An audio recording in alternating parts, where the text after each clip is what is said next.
Tonight's results in West Virginia are a far cry from 2008. Watch. Thank you, and God bless you, and God bless America. That's Mrs. Clinton from 8 years ago delivering her victory speech after beating then-Senator Barack Obama by a 41-point margin. What a different story tonight. And it may be revealing a big problem for Mrs. Clinton in her matchup against Donald Trump. Britt Hume is our Fox News senior political analyst. Britt, wow, it's incredible when you think back about that. You forget about how badly she crushed Barack Obama and could not manage to squeak out a win tonight. What does it tell you? Well, it is this night, in more than one respect, is all about her weakness as a candidate. Her weakness, surprising weakness, despite the odds now in her favor among Democrats. The new polling out today in those three battleground states that you mentioned earlier suggests that she is far weaker as a general election candidate in those key states than one might have imagined against Donald Trump. So that's your story tonight, and I think it has a lot to do, Megan, with the economy in West Virginia. That is to say, the West Virginia piece of this does, because the coal industry has had a rocky history over a very long period of time, boom and bust cycles, and now, of course, you have this concerted effort on the part of the Obama administration to basically put the coal industry out of business. And when Hillary Clinton made that comment, you know, we're going to be putting a lot of coal companies out of business, she was speaking the truth. And she later said she misspoke, and she didn't mean to say that. Well, she didn't.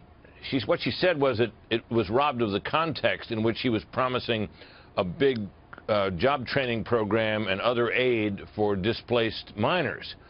But the problem is, of course, that a lot of these people who work in the coal mines, I wrote a book about the coal industry years ago, it's not that they love the job, it's hard work, but they are wedded to their region.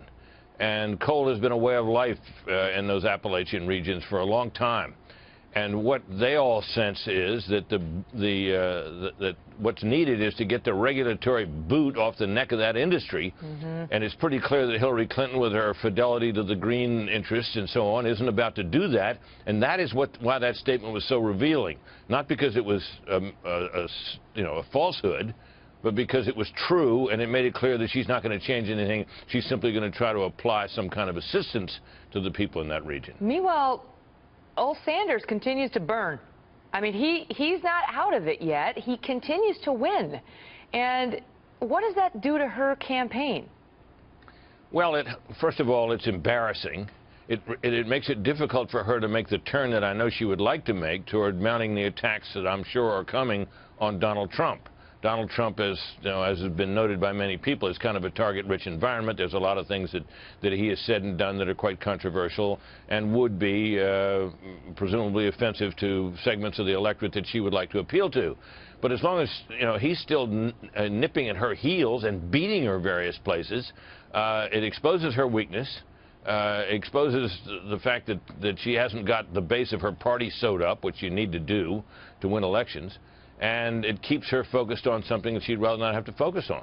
So the Republicans like to have Bernie in this race. Is there any chance the Democrats, after all the talk of the Republicans having a contested convention, is there any chance the Democrats are facing that? Well, it looks like her delegate lead, because of the presence of the superdelegates and their overwhelming support for her. Republicans don't really have superdelegates. The Democrats have that.